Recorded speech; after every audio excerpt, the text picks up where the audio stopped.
মা বাপের কবরটা হয়তো চিনে না।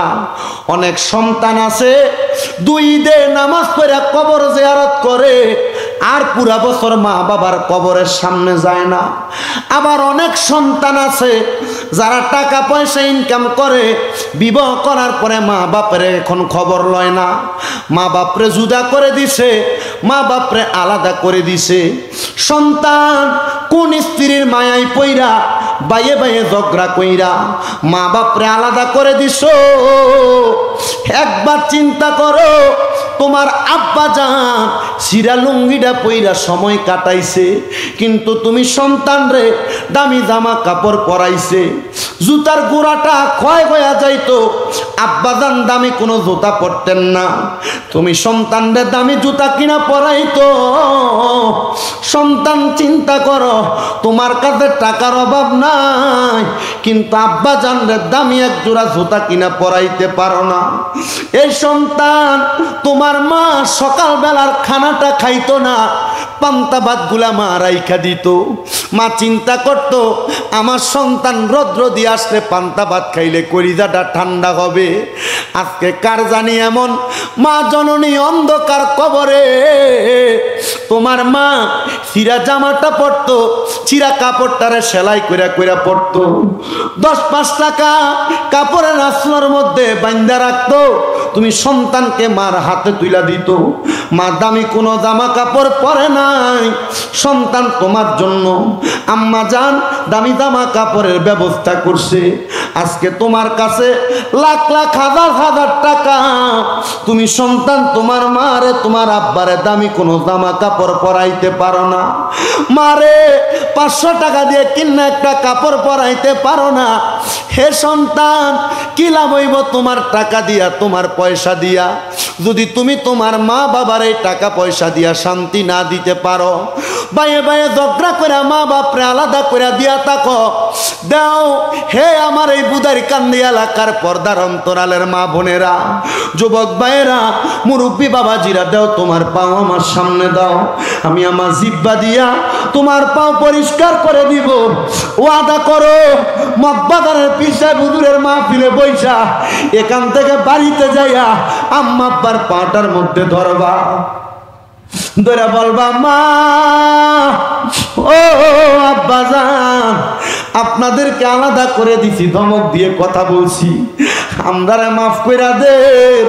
যতক্ষণ পর্যন্ত তোমার মা বাবা তোমারে মাফ না করে দিবে ততক্ষণ পর্যন্ত তুমি তোমার মা বাবার কদম ছাড়বা না। বলো হুজুর কেন? হে সন্তান, আমার ওয়াজ শুনিয়া শুধু আমার না, আমার চাইতে আমার উস্তাদুল আসাতে দাদারা তাদের ওয়াজ মাহফিল শুনবা, এমন 100-150 মাহফিল শুনবা, বাড়িতে মা বাবার কলিজায় আঘাত দিয়ে আসবা, লাভ হবে না, লাভ হবে না। আজকের মাহফিল কবুল হবে কি হবে না এটার গ্যারান্টি কেউ দিতে পারবে না। তবে আমি শামীম রাজা ছোট্ট একটা গ্যারান্টি দিয়া যাই, আগামীকালকে যখন দেখবা এই বুদারকান্দি এলাকার দাড়ি পাকা বুড়ো বুড়ো বাবারা দোকানে বৈশা বৈশা বলতেছে শামীম রাজার ওয়াজ শুইনা আমার সন্তান বাড়িতে আইসা আমি আব্বাজানের পায়ের মধ্যে ধরে মাপ চাইছে। মা বোনের একজন আর একজনে বলে শামীম রাজার ওয়াজ শুইনা আমার সন্তান আমি মার পায়ের মধ্যে ধরে মাপ চাইছে। তাহলে মনে করবা মাহফিলটা সফল হয়ে গেছে। বলে হুজুর কেন? কারণ সন্তান ওই মা বাবার পায়ের মধ্যে ধরলে তোমার দাম কমবে না, সম্মান কমবে না। সন্তান বলে হুজুর আমি তো মা বাবার লগে কোনো অন্যায় করি নাই, আমিও কি মা বাবার পায়ের মধ্যে ধরব নাকি? এই সন্তান শুধু পায়ের মধ্যে ধরা নয়, মাঝে মাঝে সুযোগ পাইলে আম্মা আব্বার পায়ের মধ্যে চুমা দিবা। বলে হুজুর কেন? কারণ আম্মা আব্বার কদমে চুমা দিলে, কদম বুসি করলে আল্লাহর জান্নাতের চৌকাটে চুমা দেওয়ার সওয়াব পাওয়া যায়। অনেকে চিন্তা করে হুজুর ঠিক আছে বাড়িতে যাইয়া আজকে আমি আমার মার পায়ের মধ্যে ধরে মাপ চাইব, বাবার পায়ের মধ্যে ধরে মাপ চাইব। আর অনেকে চিন্তা করে হুজুর যাদের বাড়িতে আব্বাই আছে তারা বাড়িতে যাইয়া বাবার পায়ে ধরে মাপ চাইব। আমার তো বাবা নাই, আমি কার পায়ে ধরে মাপ চাইব? অনেকে চিন্তা করে হুজুর যাদের বাড়িতে মা আছে তারা বাড়িতে যাইয়া মার পায়ে ধরে মাপ চাইব। হুজুর আমার তো মা নাই, আমি কার পায়ে ধরে মাপ চাইব? সন্তান একটু পরে আখিরি মুনাজাত হবে। মা বাপ যদি কবরে থাকে আখিরি মুনাজাতের মধ্যে আল্লাহর কাছে দোয়া করবে, আল্লাহ আল্লাহ আমার মা কবরে, আমার বাবা কবরে, বাড়ির মধ্যে যাইয়া সবাই সবার মা বাবার মুখ দেখবো, আমি আমার মা বাবার মুখ দেখবো না। আল্লাহ গো মাপ চাই তোমার দরবারে, তুমি আমার মার কবরের আযাব মাফ করে দাও। আজকে বুদার কান্দি এলাকার মাহফিল হওয়ার কারণে কত মাইয়ারা বাবার বাড়িতে আসছে, বাড়িতে আইসা আব্বা জানের চেহারাটা দেখছে না।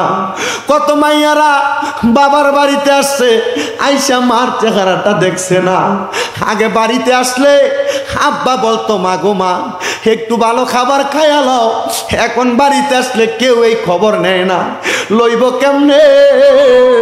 ওই মা বাবা অন্ধকার কবরে, পর্দার অন্তরালে কত মহিলার ওই মা বাবার কথা স্মরণ কইরা কইরা কান্দে। আব্বা যান আপনাদের কদমের মধ্যে হাত দিয়া বলি, যদি ওই মা বাবা কবরে থাকে আল্লাহর দরবারে আখিরি মুনাজাতে পীর হুজুরের সাথে দোয়া করবেন।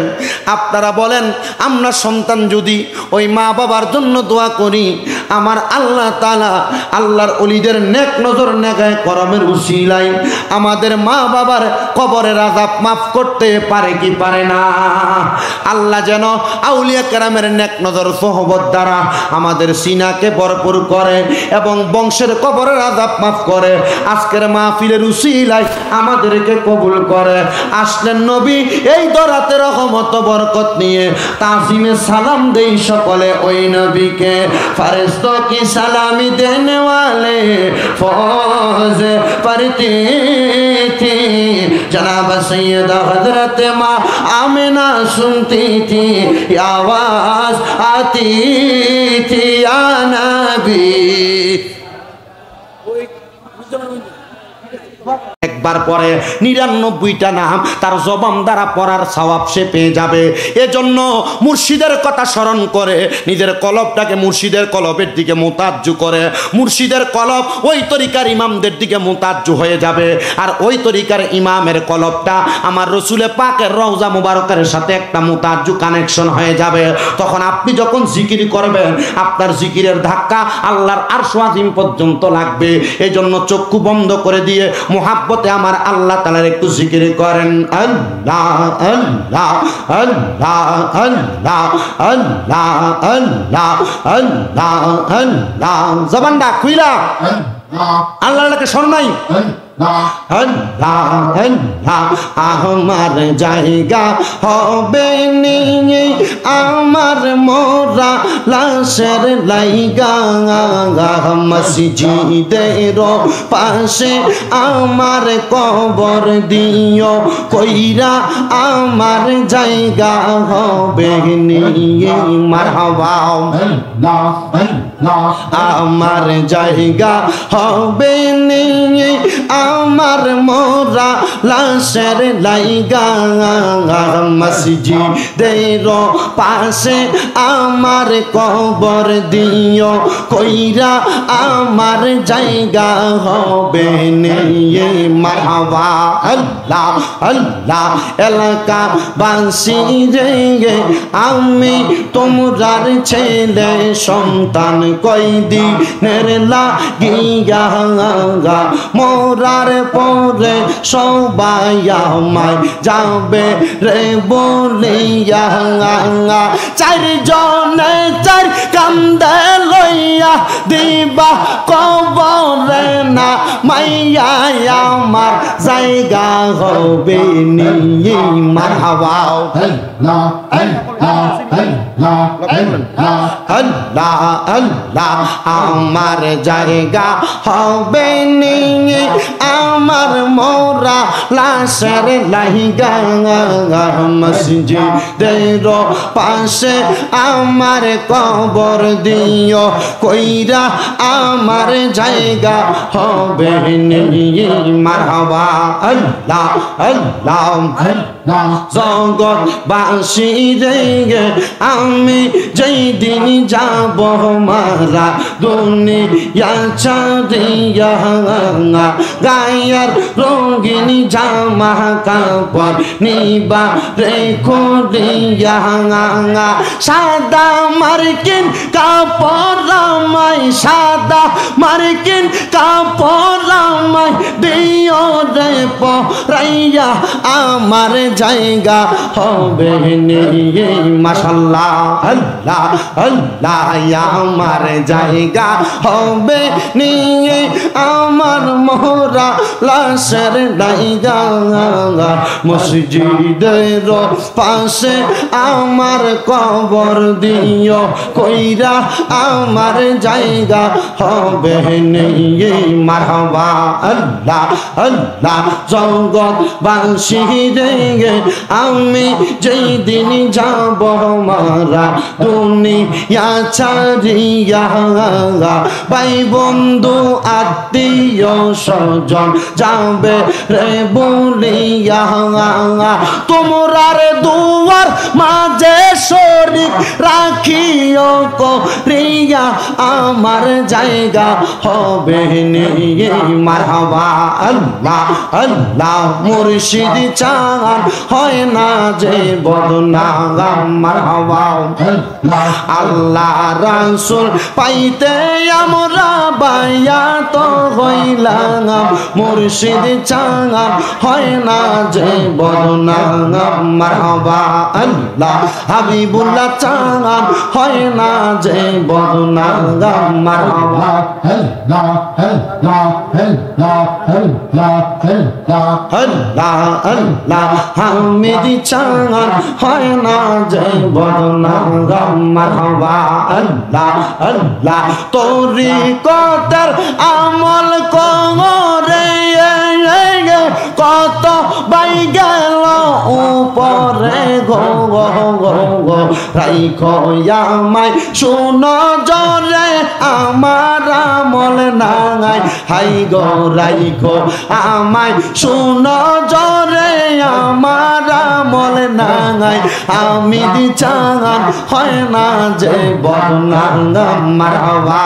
আল্লাহ আল্লাহ আল্লাহ আল্লাহ আল্লাহ আল্লাহ আল্লাহ আল্লাহ আল্লাহ তো ভালো বাসা মুর্শিদ গো তুমি কেমনে বইলা রইলা হাই গো মারহাবা আল্লাহ আল্লাহ মগবাজারের হুজুর কেবে না আমি তোমায় ভালোবাসি মুর্শিদ গো আমার অন্তরেতে জ্বলে গইয়া গইয়া মারহাবা আল্লাহ আল্লাহ মুর্শিদ তোমার প্রেম জানা আমার অন্তর পইরা পইলা মুর্শিদ গো আমার অন্তরেতে জ্বলে গইয়া গইয়া মারহাবা আল্লাহ আল্লাহ লা ইলাহা ইল্লাল্লাহ মুহাম্মাদুর আলহামদুলিল্লাহ। উপস্থিত হাজিরিন, মগবাজার দরবার শরীফের আলহাজ হাফেজ মাওলানা হাবিবুল্লাহ বাগদাদি পীর সাহেব কেবলার শুভ আগমন উপলক্ষে 16তম বাৎসরিক ইসলামী সুন্নি সম্মেলনে সম্মানিত প্রধান আকর্ষণ আলহাজ হযরত মাওলানা পীরজাদা মুহিবুল্লাহ সাহেব মগবাজার দরবার শরীফ বারাকাল্লাহু ফি হায়াতি, আল্লাহ তাআলা যেন হায়াত ওনার বরকত দান করে, পড়েন আমিন। মাহফিলের সম্মানিত সভাপতি 12 নং উজানচর ইউনিয়ন পরিষদের সম্মানিত সাবেক চেয়ারম্যান জনাব মোহাম্মদ আক্তার হোসেন সাহেব, সম্মানিত বিশেষ অতিথিবৃন্দ, মাহফিলের তকরির করেছেন আজকের মাহফিলের বিশেষ বক্তা হাফেজ মাওলানা সালাম আল কাদেরী সাহেব সহ আমন্ত্রিত উলামায়ে কেরাম মাহফিল পরিচালনা করছেন মগবাজার দরবার শরীফের খলিফা মোহাম্মদ বুলবুল সাহেব। আজকের মাহফিলের ইন্তেজামিয়া কমিটি, ডাইনে বামে সামনে পেছনে মাইকের আওয়াজ শুনছেন দাড়ি পাকা মুরব্বী বাবারা, যুবক নৌজওয়ান ভাইয়েরা, ছোট্ট ছোট্ট মাসুম বাচ্চারা, আহা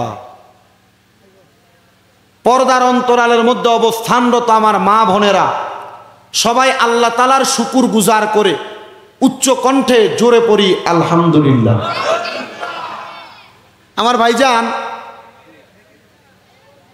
আচ্ছা একটু একটু করক না, কি হইব?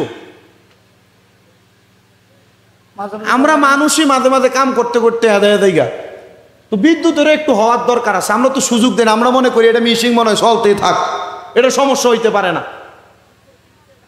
তা আমার ভাইজান বলছেন আর কি 1 ঘন্টা প্রায় 21 মিনিট পরে আপনাদের কাছে সালাম কালাম বিনিময় করে পোস্টার করছি। এটার কয়েকটা কারণ, এর ভিতরে 1 নাম্বার কারণ, আমি আইসা মানুষ যা পাইছি এটা আমি ওয়াজ করার মতো মানুষ না, এজন্য আপনারা আগে বসাইছি, এরপরে ওয়াজ ধরে একটা লাইনে ফালাইয়া প্রারম্ভিকা ভূমিকাটা শেষ করছি। তবে মা এখন দেই ভূমিকা শুরু করার মাঝ বরাবরই মোটামুটি 2-1 জন উঠছে, তো না এই 2-1 জনের নমুনার হাব ভাব দেখে বুঝলাম যে না তারা এমনি ওঠে নাই, এরা ওটার কারণ হইল যে এতক্ষণ বসে রয়েছে, হাজতেরও তো একটু দরকার আছে, ঠিক না? ওনারা হাজত ছাড়তে গেছে। আমার ওয়াজটা আমি একটা বাক্যের উপরে শেষ করব, যে বাক্যটা তরিকতের ভাষায় অত্যন্ত পরিচিত, তামুতু কবলাল মাউত। আল্লাহ তাআলা এই বাক্যটার উপরে আমাদেরকে অটল থাকার এবং আমল করার তৌফিক দান করুক, আমিন পড়েন। এখন আমিন তো পড়ছেন, বাক্যটার মানে কি আলেম সমাজ আর তরিকত বুঝনেওয়ালা মানুষ ছাড়া কেউ বুঝছে কিনা জানি না। তো তামুতু কবলাল মাউত এই বাক্যটা, এই শব্দটার একটা সরল অনুবাদ হলো মরার আগে একবার মরে যাওয়া। মরার আগে, আমরা কেমন আসতে বলছি, মরার আগে মারা যাও। দেখুন মরার আগে মারবেন যে কিভাবে, এটা দুনিয়ার মরা না। তার মানে বোঝা গেছে যদি কেউ মারা যায়, মারা যাওয়ার পর সে বরজখে আলমে যায়। আর দুনিয়ার মরা যদি কেউ মারা যায়, এটা আল্লাহর হক্কানি রব্বানি ওলি যারা, তাদের প্রেমে জীবন বিলিয়ে দিয়ে মরে যাওয়া। সুবহানাল্লাহ জোরে, আর জোরে পড়েন সুবহানাল্লাহ। গভীর মনোযোগ দিবেন। আল্লাহর নবীর প্রখ্যাত সাহাবী হযরতে আনাস ইবনে মালিক রাদিয়াল্লাহু তাআলা আনহু, যে আনাস রাদিয়াল্লাহু তাআলা আনহুকে আমার নবী মাঝে মাঝে ওনার ছেলে বলে ডাকতেন, ইয়া বুনাইয়া, হে আমার ছেলে। সুবহানাল্লাহ পড়েন। আনাস ইবনে মালিক রাদিয়াল্লাহু তাআলা আনহু বলেন, কোন ব্যক্তি যদি দুনিয়ার জমিন থেকে কবরে যাইয়া কবরের জিন্দেগি আখিরাতের জিন্দেগিতে সফল করার জন্য সে যদি দুনিয়ার জমিনের মধ্যে আল্লাহ তাআলার কোরআন এবং রাসূলের হাদিস তালাশ করতে যাইয়া, অথবা আল্লাহ তাআলার কোরআন এবং রাসূলের হাদিস যারা জানে, ওই জাননেওয়ালারে তালাশ করতে যায় তার জীবনটাকে তাদের প্রেমে ময়দানময় করে দেয়, তাহলে ওই ব্যক্তিটা ইন্তেকাল করার পরে যাকে ভালোবাসা দুনিয়ার জমিন থেকে কবরে যাবে, তার সঙ্গে তার হাসর নসর হবে। আমার মুসলমান ইমানদারেরা, আজকের মাহফিল মগবাজার দরবার শরীফের হযরতে হামিদুল্লাহ পীর সাহেব হুজুর কেবলার প্রখ্যাত শাহজাদা হযরতে হাফেজ মাওলানা হাবিবুল্লাহ বাগদাদী পীর সাহেব হুজুর কেবলার শুভাগমন উপলক্ষে আপনারা যারা মগবাজার দরবার শরীফের ভক্তবিন্দু জাকেরান আশেকান আছেন, আপনারা বলেন মগবাজার দরবার শরীফের হক্কানি পীর মাশায়েখদের অনুসরণের মাধ্যমে আমরা যদি তাদের নেক আমলগুলো অনুসরণ অনুকরণের মাধ্যমে তারা যেমন ভাবে চলে তাদের চলাকে অনুসরণ কইরা আমরা যদি কবরে যাইতে পারি, আল্লাহ তাআলা এমন হক্কানি পীরদের সাথে আমাদের হাসর নসর করবেন, এই বিশ্বাস আমাদের আছে না নাই? গভীর মনোযোগ দিবেন। এমন একজন হক্কানি পীর জিনার নাম হযরতে আব্দুল্লাহ মারুফ কারখী রহমতুল্লাহ আলাইহি, জিনার জন্ম হয়েছিল মক্কা নগরীতে, কিন্তু ওনার বাড়ি ছিল কারখ নামক এলাকায়। হযরতে মারুফ মক্কাতে জন্ম নিলেও তিনি মুসলমান ছিলেন না, তিনি ছিলেন খ্রিস্টান ধর্মের মানুষ। বলেন কোন ধর্মের মানুষ? তিনি ছিলেন খ্রিস্টান ধর্মের মানুষ। হযরতে আব্দুল্লাহ মারুফ কারকি খ্রিস্টান ধর্মের মানুষ হইয়াও আরবের জমিনে মদিনা শরীফের পাশে একটা মসজিদ আছে, যে মসজিদের নাম হলো মসজিদে কুবা। যে মসজিদের মধ্যে 2 রাকাত নামাজ পড়লে একজন মানুষের আমল নামার মধ্যে একটা উমরা হজের সওয়াব হয়। সুবহানাল্লাহটা জোরে বলবেন না? আরো জোরে বলেন না সুবহানাল্লাহ। ওই কুবা মসজিদ যে জায়গায় অবস্থিত, ওই জায়গাটার নাম হলো হেজাজ এলাকা। যে জায়গায় আমার নবীজির নানির বাড়ি ছিল, মারহাবা কন্যা বাবা, যে জায়গার মধ্যে আমার নবীর নানির বাড়ি ছিল, হযরতে ওহাব জোহরির বাড়ি, সে জায়গায় ওই কুবা মসজিদের একবারে দরজা বরাবর পেছনের অংশে একটা কূপ আছে, যে কূপের নাম হলো ওই কূপের নাম হলো বীরে গার্স। যে বীরে গার্সের পানি দিয়ে আমার নবী ওযু বানাইতেন। আমার নবী দুনিয়া থেকে পর্দা গ্রহণ করার পরে এই বীরে গার্সের পানি দিয়ে আমার নবীকে গোসল মোবারক দেওয়া হয়েছিল। এটার একটু কর্নার বরাবর তাকাইলে বাম দিকে হযরতে ওসমান জিন নূরাইন রাদিয়াল্লাহু তাআলা আনহুর খেজুরের বাগান। ওই জায়গার মধ্যে আমার নবী রাহমাতুল লিল আলামিন নবীজির আশেক মারুফ কারকি খ্রিস্টান যখন ছিলেন উনি অবস্থান করলেন। তিনি বলেন, উসমান রাদিয়াল্লাহু তাআলা আনহুর খেজুর বাগানের কাছে যখন আমি যাইতাম, আমি দেখতাম মদিনার প্রখ্যাত উলামায়ে কেরামরা ওই খেজুর বাগানের নিচে বইসা কোরআন এবং হাদিসের এলেম দরজ দিতেছেন এবং নিতেছেন। মারহাবা বলেন না মারহাবা? আমি এমন অবস্থা দেখাম, সেই জায়গার মধ্যে দাঁড়াইলাম, আমি দেখলাম তারা ইসলাম ধর্মের উদাত্ততা বর্ণনা করতেছে। আমি এটা দেখা আমি মারুফের কাছে বড় ভালো লাগলো। আমি মারুফের বয়স তখন মাত্র 8 বছর। জোরে বলেন না বাবা, কয় বছর? 8 বছর বয়সের মারুফ ইসলাম ধর্মের বাণীগুলা শুইনা আমি দৌড়ে আমার আম্মার কাছে গেলাম। আমি আমার মার কাছে যাইয়া মদিনা শরীফ থেকে একবারে পাশে যে এলাকা, ওই এলাকা বেলাল মসজিদের পাশে অবস্থিত। আমি মারুফ কারকির আব্বা জান সে জায়গার মধ্যে মাছের ব্যবসা করত। কিসের ব্যবসা? এখনো ঠিক ওই জায়গাটার ভিতরে মদিনা শরীফে বড় বড় মাছ ভাজি করে বুনা করে বিক্রি করে। আমি গতকালকে এই ঘটনাটা পড়তে দেখি, আরে এ জায়গাতে ঘুরে চলে আসলাম। এত সুন্দর আরামদায়ক জায়গা, যে জায়গায় বড় আল্লাহর ওলিদের মূল একটা মার্কাজ ছিল। মারহাবা কন্যা কেন? আল্লাহর ওলিরা ওইখানে কেন মার্কাজ বানাইতেন জানেন? এখনে না সুন্দর রাস্তা হইছে চলার জন্য, একবারে ঠিক বেলাল মসজিদ থেকে মদিনা শরীফ পর্যন্ত অনেক সুন্দর হয়েছে।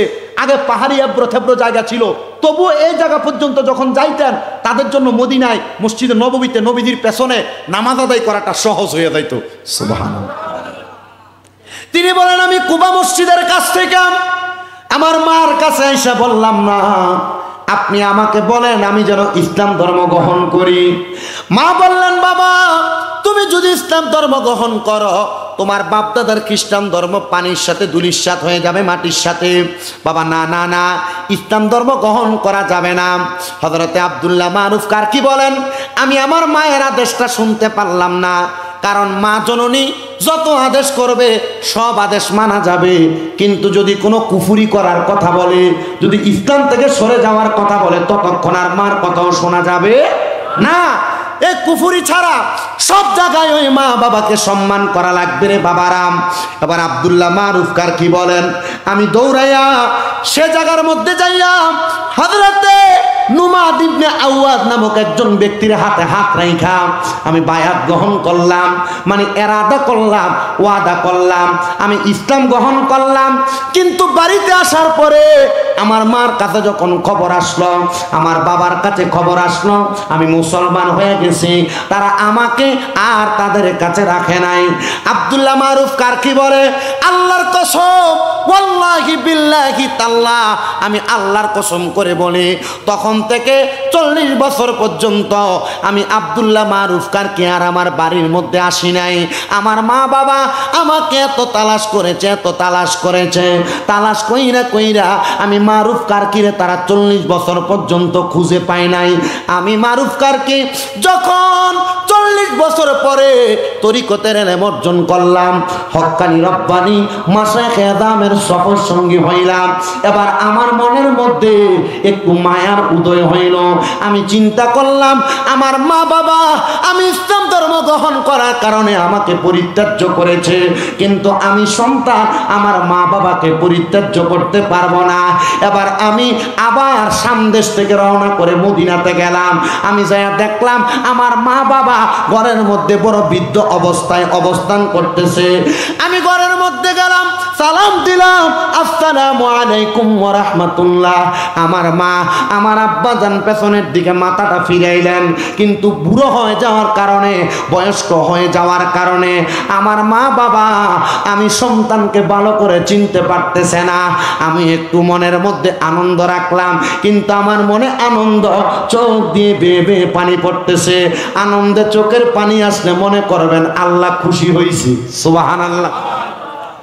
আব্দুল্লাহ মারুফ কারকি বলেন, আমি আমার মা বাবা দুইজনকে জিজ্ঞাসা করলাম, হে বৃদ্ধ বৃদ্ধ দুইজন মা বাবা, আপনাদের কাছে আমার একটা প্রশ্ন। আপনাদের চুল, আপনাদের দাড়িগুলো পেকে গেছে, কিন্তু আপনাদের এমন অবস্থা কেন? বলে অন্য কোনো কারণ না, 40 বছর আগে আমাদের সন্তান ইসলাম কবুল করেছে। ইসলাম কবুল করার কারণে আমরা আমাদের সন্তানকে আমাদের কাছে জায়গা দেই নাই, সে আমাদের কাছ থেকে চলে গেছে। আমি বৃদ্ধ মা এবং তার আব্বা জান ওই 14 বছর আগে যেদিন আমাদের সন্তান আমাদের থেকে বিদায় হয়ে গেছে, আমরা মা বাবা দুইজন ঘুমের ঘরের মধ্যে একটা স্বপ্ন দেখলাম। স্বপ্নের মধ্যে দেখলাম আমাদের সন্তান সুন্দর সুশীতল জান্নাতের একটা বাগানের মধ্যে হাঁটতেছে, আর তার ডাইনে বামে সামনে পেছনে রহমতের ফেরেশতারা পাহারা দিতেছে। আমরা এমন অবস্থা দেখা আমরা ঘুম ভাঙ্গার পরে নিয়ত করলাম, যদি আমরা ওই সন্তানকে আরেকবার আমাদের সামনে পাই, আমরা আমাদের সন্তানের হাতে রেখে কালিমা পড়ব, আমরা ইসলাম কবুল করব। হে বুড়ো মা বাবা, আপনারা কি ইসলাম এখনো কবুল করেন নাই?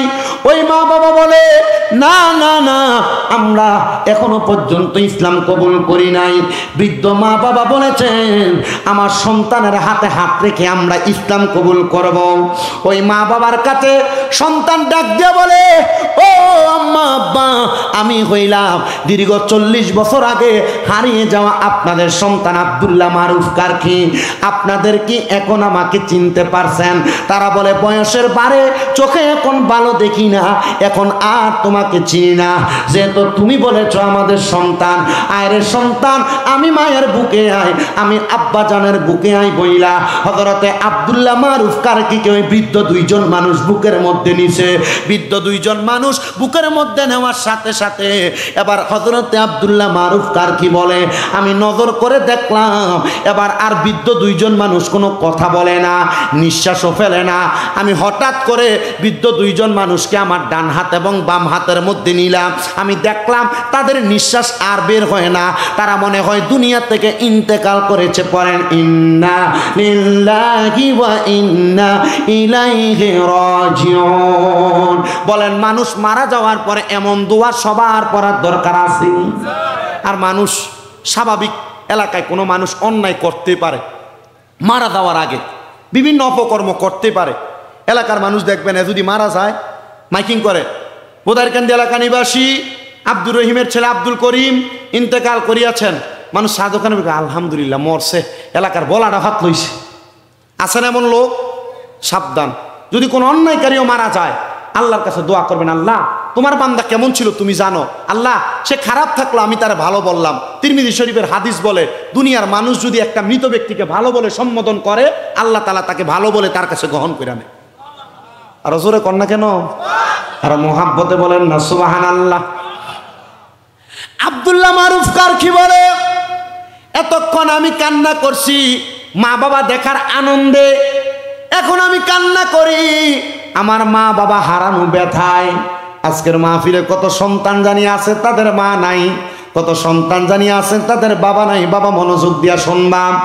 আব্দুল্লাহ মারুফ কারকি বলে, আমার আব্বা আম্মা যখন ইন্তেকাল করলো, ইন্তেকাল করার পরে আমি আব্দুল্লাহ মারুফ কারকি যেহেতু মুসলমান, আমার মা বাবাকে ইসলাম ধর্মের নিয়ম নীতি অনুযায়ী কাফন পরাইলাম, দাফন করলাম। জানাজার শেষে দাফন কইরা আমি আব্দুল্লাহ মারুফ আল্লাহর কাছে কান্না করলাম, ওগো এলাহি, আমার আম্মা আব্বা দুইজন ইসলাম গ্রহণ করে নাই, তারা মুসলমান না, তারা খ্রিস্টান। আল্লাহ,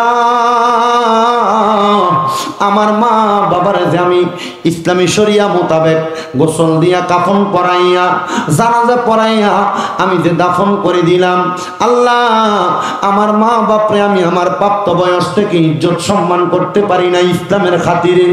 মাবুদ রে, আমার মা অন্ধকার কবরে, আমার বাবা অন্ধকার কবরে। আল্লাহ, আমার মা বাবা কবরের মধ্যে যে শুয়া রইছে, তারা তো ইসলাম কবুল করে নাই, তারা কবরে কেমন আছে আমি বান্দা জানি না। আব্দুল্লাহ মারুফ কারকি বলে, ও জগৎবাসী রে, আমি যখন কান্না করতে করতে আমি আমার নামাজের মুসল্লাটার মধ্যে ঘুমায়া গেলাম, আমি ঘুমের মধ্যে স্বপ্ন দেখলাম, কে জানি আমার আইসা ডাক দিয়া কয়, মারুফ রে, মারুফ শোনো, যেই দিন তোমার মা তোমার বাবা তোমার স্বপ্ন দেখা এরাদা করছে তোমার হাতে হাত রাইখা ইসলাম কবুল করব, ওই দিন তোমার মা বাবার ঈমান কবুল হয়ে গেছে, তোমার মা বাবা জান্নাতি। মারুফ, চিন্তা করো না, তোমার মতো একটা মুমিন সন্তান থাকতে একটা মা বাবা দুজকে যাইতে পারে না। মারুফ কয়, আমার মনে মারে না, আমার মা বাপ কইছে আমার হাতে হাত রাইখা ইসলাম কবুল করব, কে আপনি আমার এই খবরটা দিতে আসছেন? আব্দুল্লাহ মারুফ কারকি কয়, আমি সাজদা থেকে কান্না করতেছিলাম, হঠাৎ করে আমি আমার মাথাটা উঠাইছি, মাথাটা উঠাইয়া দেখি আমার ঘরটা নূরের আলোতে ঝলমল করতেছে।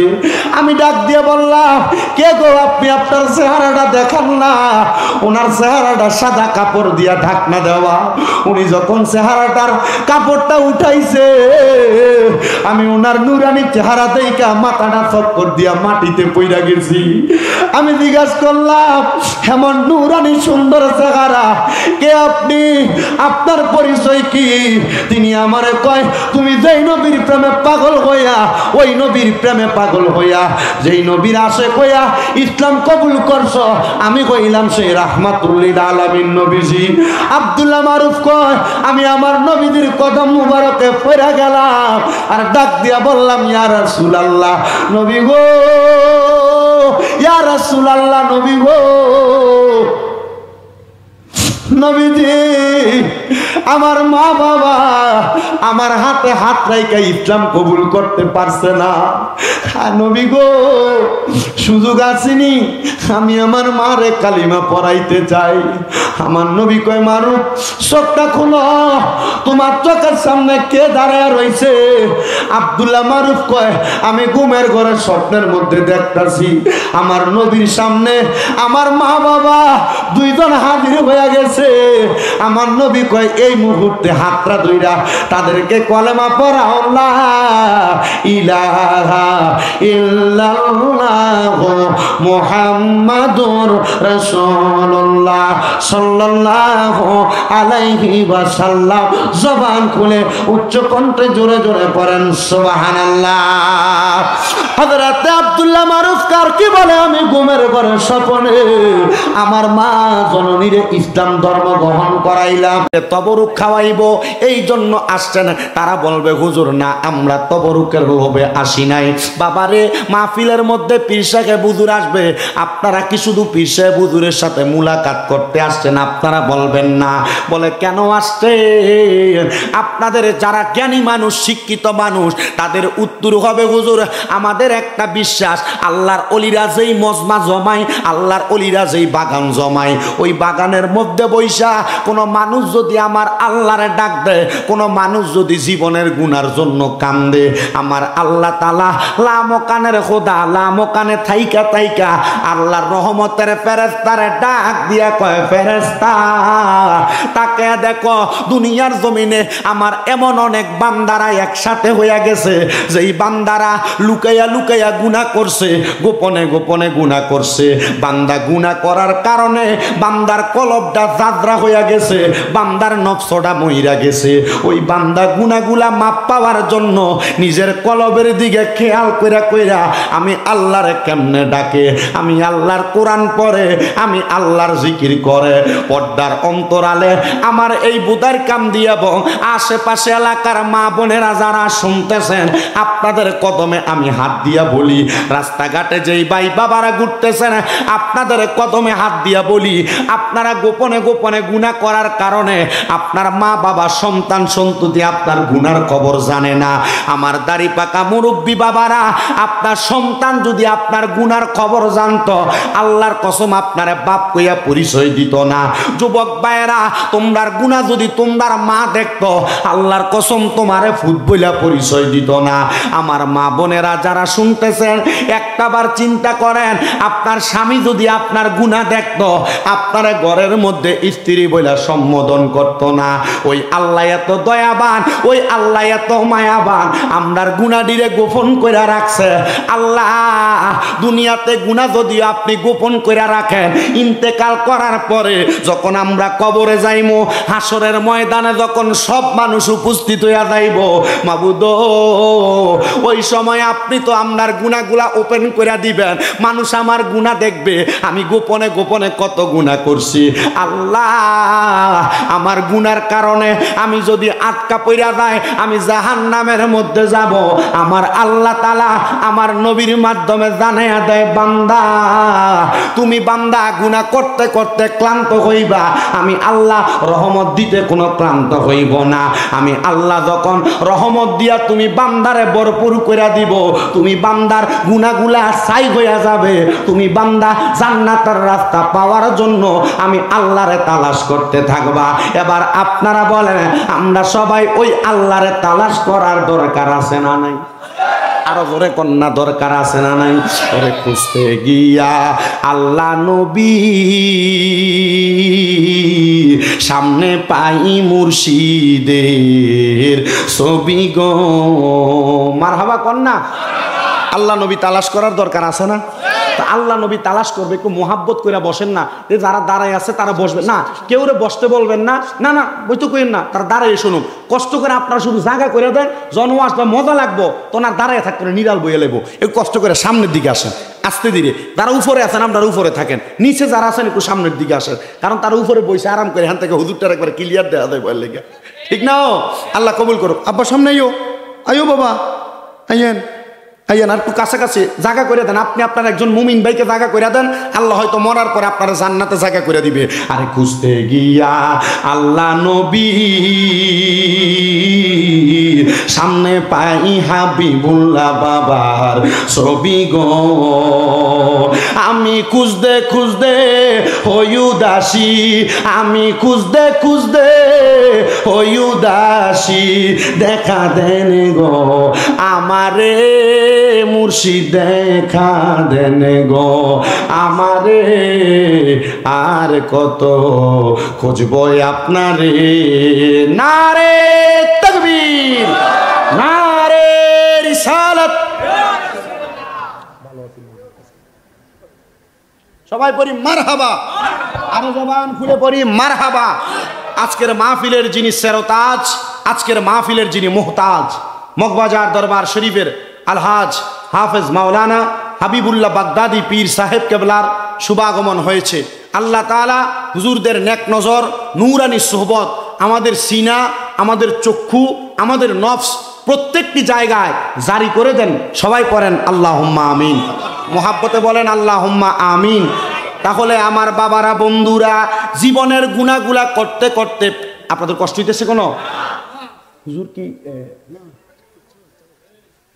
আমি তো মানে মূলত বিষয়টা হচ্ছে মগবাজার দরবার শরীফের মুরিদান এবং হুজুর কেবলারে নিয়ে আজকে প্রথম মাহফিল, আলহামদুলিল্লাহ। পরে আর হুজুর কেবলা মাহফিলে যে শেষ পর্যন্ত থাকেন এটা আমি জানি, আমি অনেকগুলা মাহফিল দেখেছি, সোশ্যাল মিডিয়ার মাধ্যমে অনেক জায়গায় আমার নজরে পড়েছে।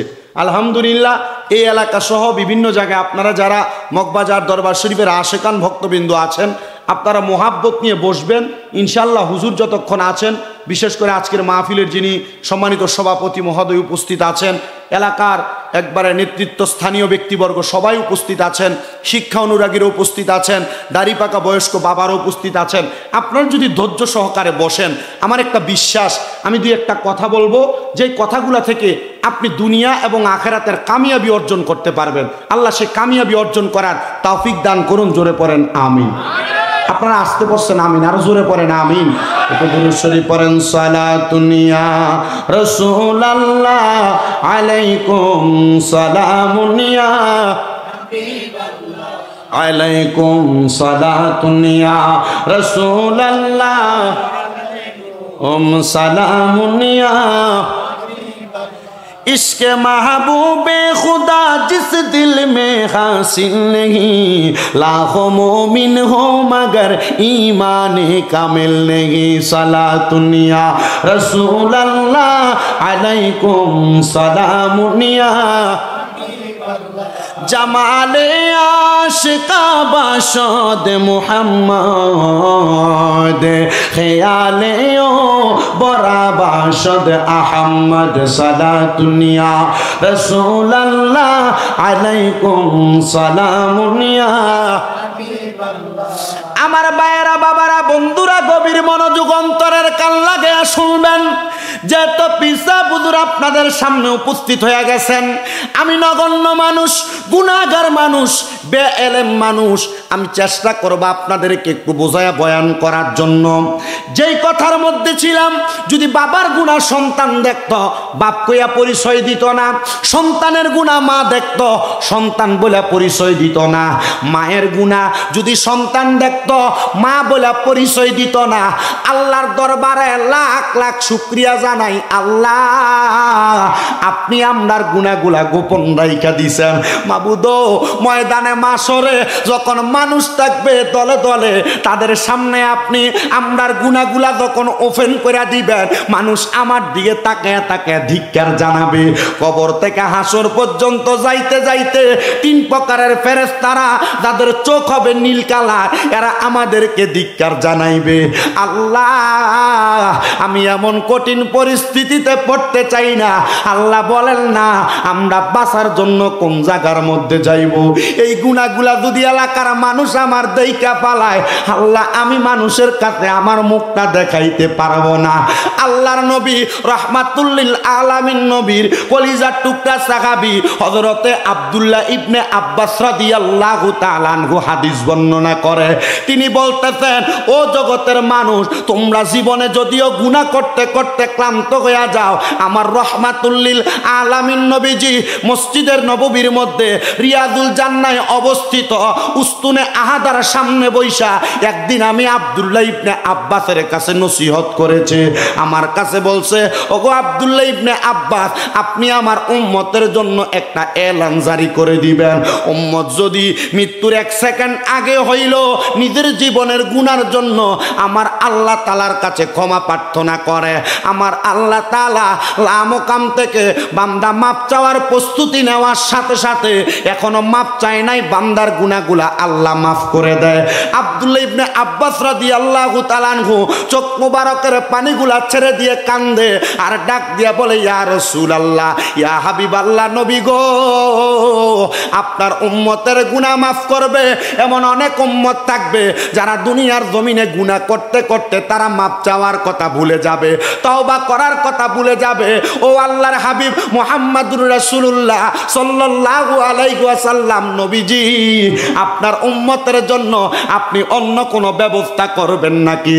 আমার রাসূল সাল্লাল্লাহু আলাইহি ওয়াসাল্লাম নবী জানায়া দেয়, দুনিয়ার জমিনে আমি নবীর উম্মতেরা যদি জীবনের গুনাহগুলা গোপন রাখার জন্য, গুনাহগুলা গোপনে করার কারণে, গোপনে গোপনে ক্ষমা প্রার্থনা করার জন্য আল্লাহ তাআলার দরবারে করে 1 নাম্বার হালাল খাবার খায়া, 2 নাম্বার 5 ওয়াক্ত নামাজ পড়া, 3 নাম্বার তেলাওয়াতুল কোরআন, আল্লাহর কোরআনুল কারীমের তেলাওয়াতের মাধ্যমে বান্দা যখন আমার আল্লাহ তাআলার কাছে ক্ষমা প্রার্থনা করবে, গভীর রজনীতে সালাতুত তাহাজ্জুদের নামাজের ওয়াক্ত বেলায় বান্দা যখন চোখের পানি ফালায়া কাঁদবে, আমার আল্লাহ তাআলা বান্দা যেমন গোপনে গুনাহ করেছে বান্দার গুনাহগুলা গোপনে গোপনে মাফ করে দিবে। আসেন বাবারা, মনে মনে আরাধনা করি, কোনোদিন হারাম খাবারের দিকে আমরা কদম বাড়াইব না, হারামের দিকে নজর দিব না, কোনোদিন আমরা আল্লাহ তাআলার ইবাদত ছাড়ব না, বেশি বেশি আল্লাহর কোরআনুল কারীমের তেলাওয়াত করব। আপনারা বলেন, বেশি বেশি কোরআনুল কারীমের তেলাওয়াত, হারাম ত্যাগ করা, আল্লাহর ইবাদত করা, আল্লাহ তাআলার কাছে সালাতুত তাহাজ্জুদ নামাজের ওয়াক্তে ওইটা কান্না কইরা জীবনের গুনাহ আমরা সবাই মাফ করাইতে চাই কি চাই না? আসতে বললেন, চাই কি চাই না?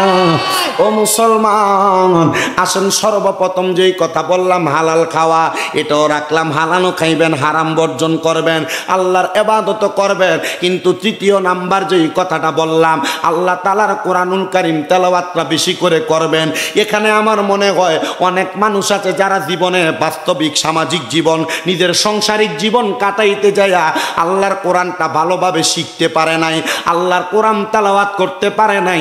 ওই মানুষগুলাকে একটাবার চিন্তা করে না, ইন্তেকাল করার পরে আমার আল্লাহ তাআলা যদি ওই মানুষটারে কঠিন শাস্তি দেয়, মানুষটা কবরে যাওয়ার পর কঠিন শাস্তির সম্মুখীন হয়ে যাবে। রসুলে কিবরিয়া মুহাম্মদ সাল্লাল্লাহু আলাইহি ওয়াসাল্লাম নবী আমার জানায়া দেয়, উম্মত দুনিয়ার জমিনের মধ্যে কেউ যদি আল্লাহ তাআলার কোরআনটারে বেশি বেশি কইরা তেলাওয়াত করে, আমার আল্লাহ তাআলা ওই ব্যক্তির জন্য দুনিয়াতে 5টা পুরস্কার রেডি করে রাখছেন। ইয়া রাসূলুল্লাহ, ইয়া হাবিবাল্লাহ, নবী গো, আমার আল্লাহ তাআলা কোন পুরস্কার কুরা রেডি করে রাখছেন? আল্লাহর হাবিব বলতেছেন, 1 নাম্বার ওই ব্যক্তির জন্য আমার আল্লাহ তাআলা তার হায়াতটাকে বাড়ায়া দেয় কোরআন তেলাওয়াতের মাধ্যমে। সুবহানাল্লাহ। কি বাড়ায়া দেয়? ধরে বলেন, কি বাড়ায়া দেয়? যদি এই বুদাইরকান্দি এলাকার কোন মানুষ হার্ট অ্যাটাক করে, কোন মানুষ স্ট্রোকের রোগী হয়ে যায়, ওই মানুষটাকে বাঁচানোর জন্য, লাইফ সাপোর্টে দেওয়ার জন্য ঢাকা শহরের মধ্যে সর্বনিম্ন 65,000 থেকে 1,10,000 টাকা পর্যন্ত আইসিইউর বিল আসে। আসে কিনা? মাত্র 24 ঘন্টার বিল। কিন্তু আল্লাহর কোন বান্দা যখন আল্লাহ তাআলার কোরআনুল কারীম তেলাওয়াত করে, আমার আল্লাহ তাআলা বান্দার হায়াতের বাজেটটা বাড়াইয়া দেয়। 2 নাম্বার, আল্লাহ তাআলার কোন বান্দা যদি আল্লাহ তাআলার কোরআনুল কারীমের তেলাওয়াত করে, আমার আল্লাহ তাআলার ওই বান্দা যদি কঠিন কোন মুসিবতের মধ্যে থাকে, বিপদের মধ্যে থাকে, আমার আল্লাহ তাআলা ওই বান্দাকে কঠিন মুসিবত, কঠিন বিপদ থেকে উদ্ধার করে দেয়। কোরআন তেলাওয়াতের ফজিলতের কথা বলছি, কেননা পর্দার অন্তরালে অনেক মা বোনেরা আছেন যারা আগের জামানায়, পূর্বের জামানায় সকালবেলা গুনগুন করে কোরআন তেলাওয়াত করত, কিন্তু আমার মা বোনেরা এখন আর কোরআন তেলাওয়াত করে না। সকালবেলা কোরআন তেলাওয়াতের গুনগুন আওয়াজের বদৌলতে নাক ডাকার আওয়াজ শোনা যায়।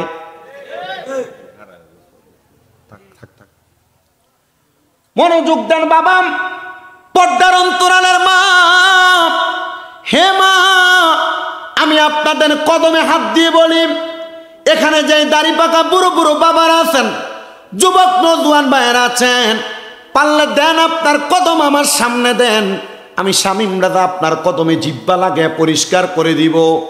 তবুও এরাদা করেন মহান মনিবের সন্তুষ্টির জন্য আপনি আল্লাহ তাআলার কোরআনের সাথে সম্পর্কটাকে একটু পোক্ত করবেন। বলে হুজুর কেন? কারণ আপনি যদি আল্লাহর সঙ্গে সম্পর্কটা পোক্ত না করতে পারেন, আপনি দুনিয়াও হারাইবেন, আখিরাতও হারাইবেন।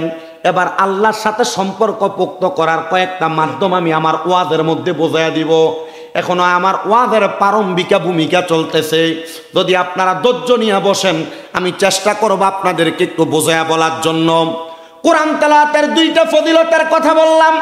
1 নাম্বার আল্লাহ হায়াত বাড়াইয়া দেয়, 2 নাম্বার আল্লাহ তাআলা মুসিবত থেকে উদ্ধার করেন, 3 নাম্বার যেই ব্যক্তি কোরআন তেলাওয়াত করে আমার আল্লাহ তাআলা ওই ব্যক্তিকে দুনিয়ার জমিনের মধ্যে কঠিন রোগ বালা মুসিবত থেকে হেফাজত দান করে। জোরে সোরে কি বলা যাবে? সুবহানাল্লাহ। আস্তে বলছেন সুবহানাল্লাহ, আর জবান খুলে জোরে পড়েন সুবহানাল্লাহ। কঠিন বিপদ থেকে উদ্ধার করেন ছোট্ট একটা ওয়াকিয়া কারগুজারি আমি আপনাদেরকে শোনায়া দেই। যখন আল্লাহ তাআলা কোরআন তেলাওয়াতের মাধ্যমে দুনিয়ার বান্দাদেরকে কঠিন রোগ বালা মুসিবত থেকে হেফাজত করে, এই কথাটা এলাকার প্রখ্যাত একজন কোরআনে হাফেজ, যার কণ্ঠ বড় সুন্দর, এই ঘটনা যখন আল্লাহ তাআলার একজন মকবুল বান্দার কাছে, ওলির কাছে শুনলেন, শোনার পরে বান্দা চিন্তা করলেন রোম দেশের বড় একজন আল্লাহর ওলির কবরের সামনে যায়া উনি যদি ওনার পেটের ব্যথা, কঠিন ব্যথার কারণে উনি রোম দেশের আল্লাহ পাকের ওই বান্দাটার কবরের সামনে যায়া, মাকবারার সামনে যাইয়া, মাজারের সামনে যায়া কোরআন তেলাওয়াত করবে। ওই বান্দা বলেন আমার পেটের কঠিন ব্যথা হওয়ার কারণে আমি সকালবেলা চলে গেলাম রোমের বড় বাদশাহ, বড় আল্লাহর ওলি, বড় আবেদের মাজারের সামনে, যার নাম আসাদুল্লাহিল গালিব। আমি ওনার মাজারের সামনে দাঁড়ায়া দাঁড়ায়া আল্লাহ তাআলার কোরআন তেলাওয়াত করলাম।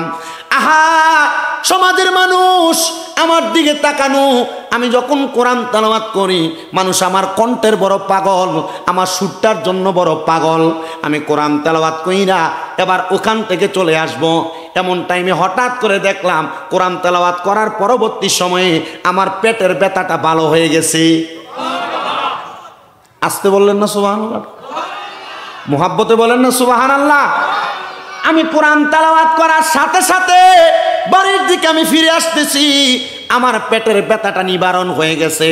এবার আমি আবার বাড়িতে আসার পর ওই দিন রাত্রবেলা আমার পেটের মধ্যে আবার একটু ব্যথা উজ্জীবিত হইল, আমার পেটের মধ্যে একটু ব্যথার উপদ্রব হইল। আমি আবার নিয়ত করলাম, আল্লাহ আমি আগামীকালকে আবার তোমার ওই বন্ধুর মাকবারার সামনে যাইয়া কোরআন তেলাওয়াত করব।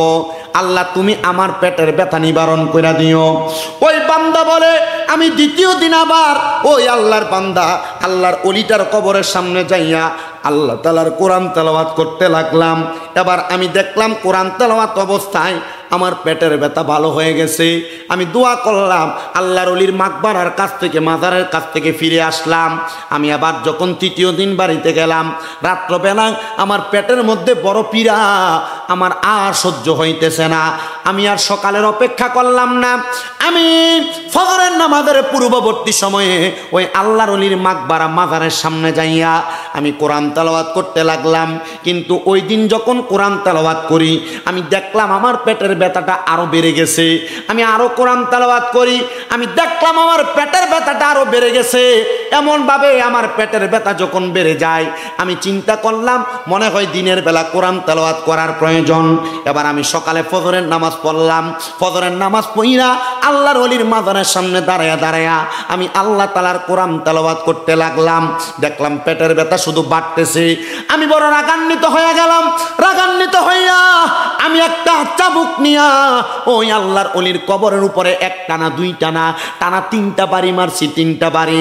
আমি রাগান্বিত হইয়া এবার যখন ওই আল্লাহর ওলির মাকবারা মাজারের সামনে থেকে চলে আসতেছি, এমন টাইমে আমি দেখলাম রাস্তার মধ্যে একটা পাগল ব্যক্তি এব্রো থেব্রো অবস্থায়, শরীরের জামা কাপড়গুলো এত সুন্দর না, মাথার কাপড়গুলো এত সুন্দর না, চুলগুলা এলোমেলো। উনি আমার সামনে আসলেন আর জিজ্ঞাসা করে, এ বান্দা রাগান্বিত হইয়া কোথায় যাও? আমার আল্লাহ তো রাগান্বিত চেহারা পছন্দ করেন না, আমার আল্লাহ তো রাগান্বিত চেহারা পছন্দ করেন না। আল্লাহ তো তোমাকে দুনিয়ার জমিনের মধ্যে সুন্দর সুরত দিয়া দুনিয়াতে পাঠাইছে, তাহলে চেহারা কেন রাগান্বিত?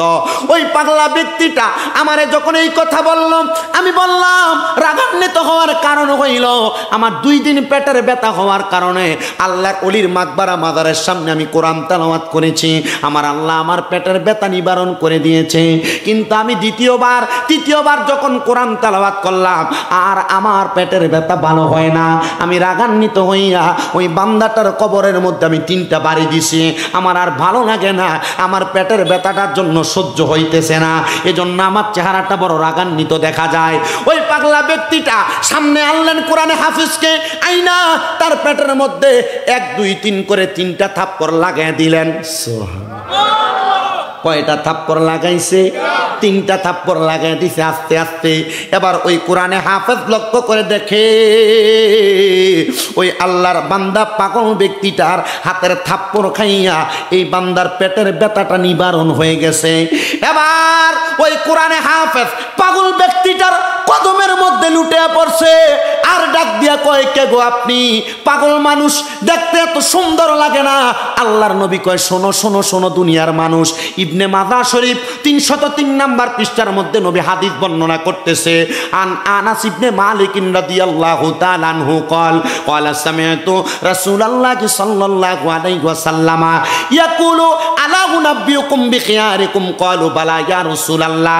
আল্লাহর নবী বলতেছে, আমি নবী কি তোমাদেরকে ভালো ব্যক্তি সম্পর্কে, জান্নাতের বাদশা সম্পর্কে খবর দিব না? ক্বালু বালা ইয়া রাসূলুল্লাহ, হ্যাঁ আপনি আমাদেরকে জান্নাতের বাদশা সম্পর্কে খবর দেন। আমার নবী বলে, ক্বালা রাজুলুন দাইফুন মুস্তাদআফুন যু তিমরাইনি লা ইউবাহু লাহু লাউ আকসামা আলাল্লাহি লা আবাররা। এমন ব্যক্তি, যেই ব্যক্তির শরীরের জামাগুলা হবে এলোমেলো, চুলগুলা হবে এলোমেলো, দেখলে তোমাদের পছন্দ হবে না, তবে লাউ আকসামা আলাল্লাহি লা আবাররা, সে যদি আমার আল্লাহর কাছে কোনো দোয়া করে, আমার আল্লাহ ডাইরেক্ট তার দোয়া কবুল করে, ওই ব্যক্তি জান্নাতের বাদশা। এবার হাফেজে কোরআন বলে, আপনি পাগল মানুষ, আপনি দোয়া করার কারণে আমার পেটের ব্যথা নিবারণ হয়ে গেছে। আমি তো ওই কবরের মধ্যে আঘাত করেছিলাম। ওই পাগলটা পিঠের জামাটা উঠাইয়া, পিঠের জামাটা বুইরা দেখাইতেছে, দেখো তো যেই 3টা বাড়ি তুমি কবরের উপরে দিছিলা, আমার পিঠের মধ্যে কয়টা দাগ দেখা যায়? এবার হাফেজে কোরআন বলে, আপনার পিঠের মধ্যে 3টা দাগ দেখা যায়। পাগলা ডাক দিয়া কয়, এ কোরআনে হাফেজ, যার কবরে বাড়ি দিছ আমি হইলাম ওই কবরের বাসিন্দা। ওমা, কবরের বাসিন্দা সামনে এলেন কেমনে? পারে কিনা? ওয়ালা তাকুলু লিমান ইউকতালু ফি সাবিলিল্লাহি বাল আহইয়াউ ওয়ালাকিন লা তাশউরুন। যারা আল্লাহর রাস্তায় চলে যায়, তোমরা তাদেরকে মৃত বলে ধারণা করবে না। মৃত বলবেন তো পরের কথা, আল্লাহ বলছে ধারণাই করবা না। সুবহানাল্লাহ নাই? আল্লাহ বলে, যারা আমি আল্লাহর রাস্তায় চলে আসছে, তোমরা তাদেরকে মৃত বলে ধারণাই করবা না। আল্লাহ কেন? আল্লাহ বলে বাল আহইয়াউন, কারণ তারা জিন্দা, তারা ইন্তেকাল করেছে বাবে ইনফিয়ালের ওজনে, মারা যায় না, স্থানান্তরিত হয়েছে, জায়গা পরিবর্তন করছে। যদিও তারা মাকবারা মাজারের মধ্যে আছে, তারা ওই জায়গার মধ্যে এমনে নাই। আল্লাহর নবীর হাদিস বলে রে, তারা তাদের মাকবারা মাজারে নামাজ আদায় করে। আর জবান খুলে বলেন না সুবহানাল্লাহ। ওরে খুঁজলে পাবি প্রাণ মুর্শিদ রে, আরে তালাশ করলে মন মাজারে রে। ওরে জিন্দায়লি জিন্দায়লি আছে যার মাজার, বলেন জিন্দায়লি আছে যার মাজার, শোনো প্রমাণে তার মিলায় যারা আউলিয়ার বাজার, বলেন মিলায় যারা আউলিয়ার বাজার, তারা ইমানদার, মিলায় যারা আউলিয়ার বাজ। অলিরা মরে না বাইরে, শয়নে জিন্দা রইয়াছে, কোরআনে আল্লাহ দেয় প্রমাণ, বলেন কোরআনে আল্লাহ দেয় প্রমাণ। আল্লাহর ওলি জিন্দা থাকে, রওজা পাকে নামাজে পড়ে। আল্লাহর ওলি জিন্দা থাকে, রওজা পাকে নামাজে পড়ে। হাদিসেতে আছে তার প্রমাণ, বলেন হাদিসেতে মানে তারা ইমানদার, মিলায় যারা আউলিয়ার বাজার, বলেন মিলায় যারা যার, তারা ইমানদার, মিলায় যারা। কষ্ট হইতেছে আপনারা? কষ্ট হইতেছে? হুজুর পয়সা রয়েছে, আসলে আমি ওয়াদের লাইনটা ঠিক রাখতে পারতেছি না, জানি না। তবে এতটুক মনে রাখেন, আমি এই উদ্দেশ্য ওয়াজ করতেছি যেন হুজুরদের নেক নজর আর সৌবত আমার সিনাতে একটু আসে। আলহামদুলিল্লাহ তো একটার জবান দিয়ে আসে। আলহামদুলিল্লাহর আওয়াজ দিলে ফর্দা শোক আব্বারা জোরে কোন আলহামদুলিল্লাহ। আসলে আব্বা আমার অনেক কষ্ট হয়, আমার বয়সের সাথে ওয়াজ করার যেই মানে আমার গলার যে লিমিট, এটা আমার লোকে মিলে না। তবু চেষ্টা করি, মানুষ দাওয়াত দেয় বিদায়। আলহামদুলিল্লাহ, আপনারা যদি দোয়া করেন মনে হয় এটা চলতে থাকবে মরার আগ পর্যন্ত। তবে যেভাবে করতেছি এভাবে কইরা যদি ইমানে আমলে ইন্তেকালটা করতে পারি, আল্লাহর দরবারে শুকরিয়া। আল্লাহ সেই ইমানে আমলে আমি সহ আপনাদের সবাইকে জিন্দিগি দান করুন। জায়গাটা কি ছোট হয়ে গেছে আপনাদের জন্য?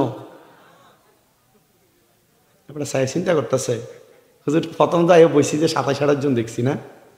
আল্লাহ কবুল করুক, আমিন বলেন। হুজুর কেবলা আসছে, মানুষ আসবেন, এটা কি বলেন? এটা তো চুম্বক, এটা টাইনা শুধু আনে আর মানুষ দূরে যাইতে চায়। চুম্বকের উল্টা ফিট যদি লাইগা যায় দূরে যাবে, তবে সাবধান বেয়াদবি না যেন হয়। ইমান নিয়া পরিপূর্ণ অন্তরটাকে এই জায়গায় রাখে অল্প সময় ব্যয় করেন, কাজ হবে।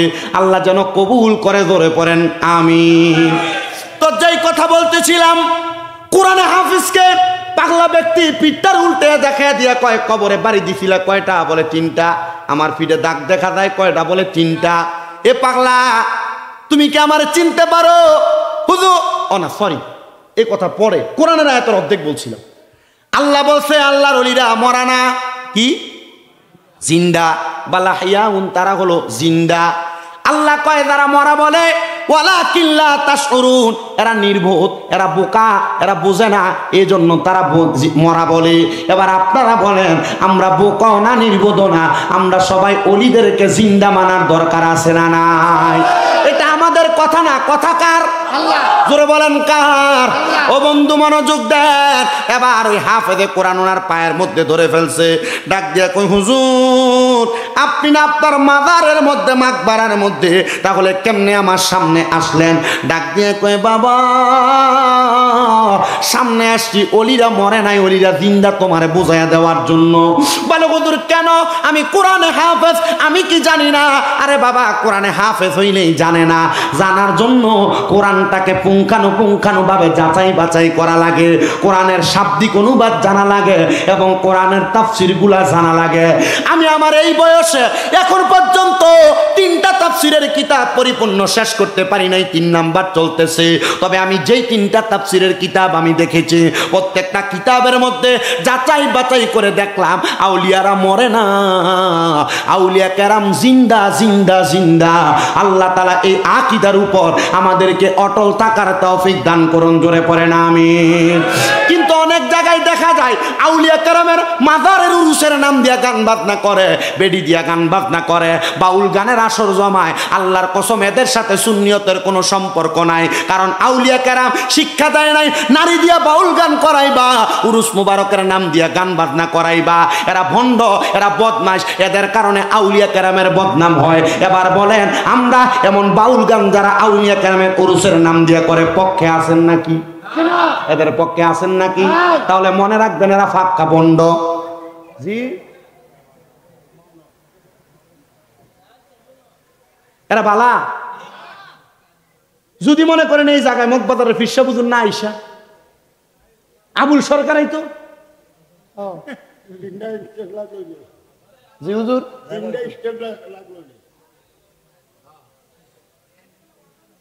যদি বাউল শিল্পী সব দিয়ে নাচাই দিতে হয় না,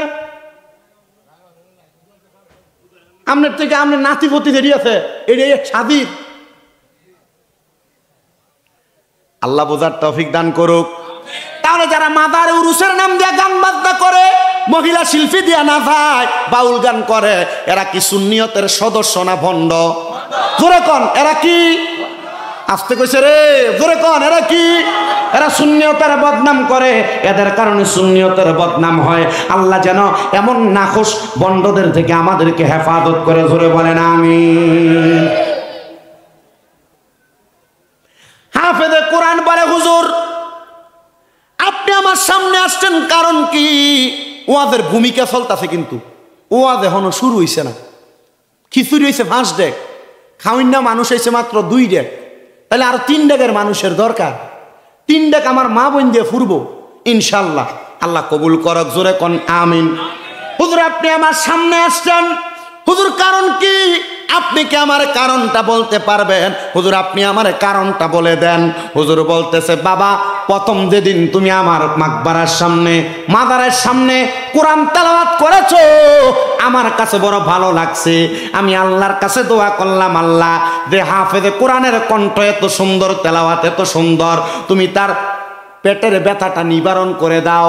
আল্লাহ আমার দোয়া কবুল করুন। আল্লাহ দোয়া কবুল করছে। এবার বলেন, ওলিরা দোয়া করলে আল্লাহ দোয়া কবুল করে কি করে না? মারহাবা। এ আকীদা আসেনি? এই বিশ্বাস আসেনি? ইমানদার বলে হুজুর আমি তৃতীয় দিনও তো কোরআন তেলাওয়াত করলাম, তখন কেন ব্যথা ভালো হইল না? হুজুর তখন কেন আমার পেটের ব্যথা বেড়ে গেছে? হুজুর উত্তর দেয়, বাবা তোমার কোরআন তেলাওয়াতের গলাটা এত সুন্দর, তোমার তেলাওয়াত এত মজা লাগে, আমি চিন্তা করলাম তোমার যদি এখন আল্লাহর কাছে দোয়া করি পেটের ব্যথা ভালো করে দেওয়ার জন্য, তুমি আমার কাছে তেলাওয়াত কইরা পেটের ব্যথা ভালো হইলে তেলাওয়াত খতম কইরা চলে যাইবা। আমি আল্লাহরে কইছি, আল্লাহ তুমি তার পেটের ব্যথাটা আর একটু বাড়াইয়া দাও, সে যেন আমার মাকবারা মাদানের সামনে একটু বেশি করে কোরআন তেলাওয়াত করে। আপনারা কিপটামি করে সুবহানাল্লাহ। আল্লাহর নবী বলছে দুনিয়ার জমিনে কোনো মানুষ যদি সুবহানাল্লাহ, আলহামদুলিল্লাহ, লা ইলাহা ইল্লাল্লাহ 99 বার 33 বার করে 3 বার পইরা লা ইলাহা ইল্লাল্লাহু ওয়াহদাহু লা শারীকা লাহু লাহুল মুলকু ওয়া লাহুল হামদু ইউহয়ী ওয়া ইউমীতু ওয়া হুয়া আলা কুল্লি শাইইন কাদির, এই দোয়াটা পরে আল্লাহ তাআলার ওই বান্দার যদি সমুদ্রের ফেনার পরিমাণ গুনাহ থাকে আল্লাহ তাআলা মাফ করে দেয়। আপনারা যদি সুবহানাল্লাহ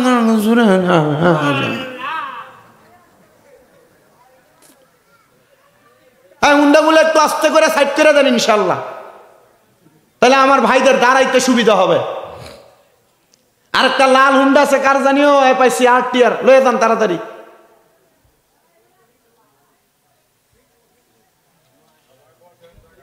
থাক থাক থাক থাক তারা তোমরা দাঁড়াই হো না, বই তো গেলে দেখ যাবো, কারণ এদের টাইট ফিটিং ফ্যান ফিরে আছে, এ বইয়ে ফসরা বই করতে পারে না, বইব কেমনে? হ্যাঁ আল্লাহ কবুল করেন, জোরে পড়ে না আমিন। ওই আবার কিপটামি করে আমিন কর, আরো জোরে বলে না আমিন, মুহাব্বতের আওয়াজে পড়েন আমিন। আমার মুসলমান ইমানদারেরা, ওই আল্লাহর ওলি বলে আমি আল্লাহর কাছে দোয়া করলাম, আল্লাহ তুমি তার পেটের ব্যথা বাড়াইয়া দাও। আমার আল্লাহ পেটের ব্যথা বানাইয়া দিয়েছেন, আর বাড়াইয়া দেওয়ার কারণে আমার আল্লাহ তাআলা তুমি বান্দার পেটের ব্যথাটা যখন বাড়ছে, তুমি বান্দা কোরআন তেলাওয়াত একটু বেশি করে করছো, রাত্রেও করেছো সকালেও করেছো, কিন্তু আমি বুঝতে পারি নাই রে তুমি যে রাগান্বিত হয়ে আমার কবরের উপরে 2টা 3টা বাড়ি দিবা। এই জন্য যা রে যা, এখন থেকে আর কোনোদিন আল্লাহর ওলিদের সঙ্গে বেয়াদবি কইরো না, কারণ মনে রাখবা আল্লাহর ওলিদের সঙ্গে বেয়াদবি করলে আমার আল্লাহ বড় নারাজ হয়ে যায়, আর আল্লাহ যদি নারাজ হয় আল্লাহ ফেরাউনের মতো জুতা দিয়া বাইরে মারব, এরা দুনিয়াতে এমন শাস্তি পেয়ে মরব, এরা দুনিয়া হারাইব আখিরাতও হারাইব। এবার বলেন আমরা সবাই দুনিয়া এবং আখিরাতে তারা কি চাই কি চাই না? দুনিয়া এবং আখিরাতে তারা কি পাওয়ার জন্য 4টা মাধ্যম বলছি, বলেন কয়টা? যারা পরে আইছে তারা শুনে নাই, আবারও বলছি। 1 নাম্বার হালাল খাওয়া, 2 নাম্বার আল্লাহর ইবাদত করা, 3 নাম্বার তাহাজ্জুদের ইবাদত করা, 4 নাম্বার আল্লাহর কোরআন তেলাওয়াত করা। আল্লাহর কোরআন তেলাওয়াত করলে নবীজি বলছে তারা দুনিয়াতে 5টা নিয়ামত দেয়। কয়টা? 3 নাম্বার বলতে যে ঘটনার মধ্যে ঢুকছি। 1 নাম্বার হলো হায়াত বাড়ায়, 2 নাম্বার যদি মুসিবতে তাকে উদ্ধার করে, 3 নাম্বার কঠিন রোগ থাকলে কোরআন তেলাওয়াতের কারণে শেফা দান করে। আর আমরার এলাকার বুদার কান্দি সব বাঞ্ছারামপুরের বেডারা যদি কঠিন বিপদ আপদ থাকে, রোগ বালা মুসিবত থাকে, দোকানে যাইয়া স্টার সিগারেটটা ধরাইয়া একটা টান মেরা দেয়। এ জোরে কইতেছে না তো, কারণ এ ঠিক কইতেছে না, উপরের দিকে স্যাপ মারলে নিজের কাছে করবো। এটা কথা বলেন, কথা কি সত্য না মিথ্যা? আল্লাহ তাআলা এগুলা থেকে আমাদেরকে হেফাজত করেন, জোরে পড়েন আমিন। কোরআন তেলাওয়াত করলে নিয়ামত দুনিয়ায় কয়টা? আরো জোরে কয় না কয়টা? আল্লাহর নবী ডাক দিয়া কয় 3 নাম্বার কঠিন রোগ বিমার থেকে শেফা দান করে। 4 নাম্বার কেউ যদি আল্লাহ তাআলার কোরআন তেলাওয়াত করে, আমার আল্লাহ তাআলা ওই ব্যক্তির রিজিকে বরকত দেয়, ইনকামে বরকত দেয়। ও বন্ধুরে, আপনার কামাই নাই টেনশন করেন, পর্দার অন্তরালের মা বোনেরা যারা শুনতেছেন, আপনার স্বামীর ইনকাম নাই আপনি টেনশন করতেছেন, আমি বলবো মা এখন থেকে আল্লাহর কোরআনটা তেলাওয়াত করেন, দেখবেন আমার আল্লাহ তাআলা এমন বরকত দান করবে, এই কোরআন তেলাওয়াতের বরকতে আপনার সম্পদের অভাব থাকবে না।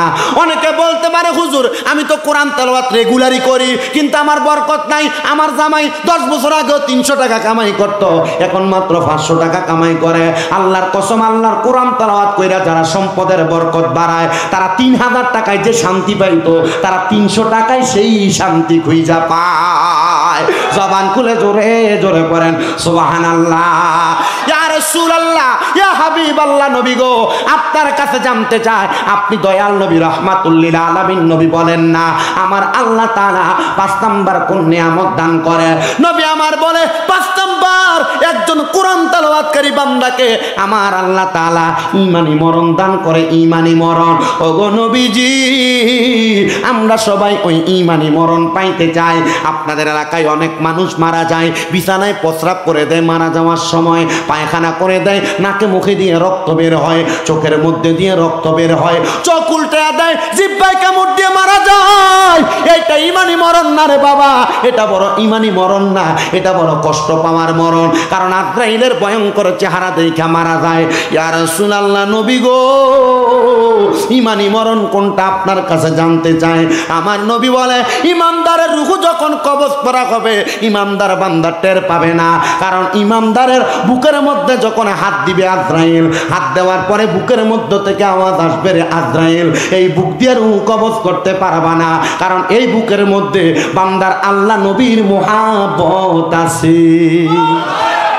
2 নাম্বার, ইমানদার বান্দার চেহারার মধ্যে বিওয়াজিকার নূর, চেহারার মধ্যে যখন আঘাত করবে নূরওয়ালা চেহারায় ইমানদার বান্দার চেহারা থেকে আওয়াজ আসবে এ আজরাইল, এই চেহারা দিয়ে রূহ তো বাহির করতে পারবা না। আল্লাহ কেন? আল্লাহ কেন? তোমার বান্দা কয় চেহারা দিয়া নাকি রূহ বাহির করা যাবে না?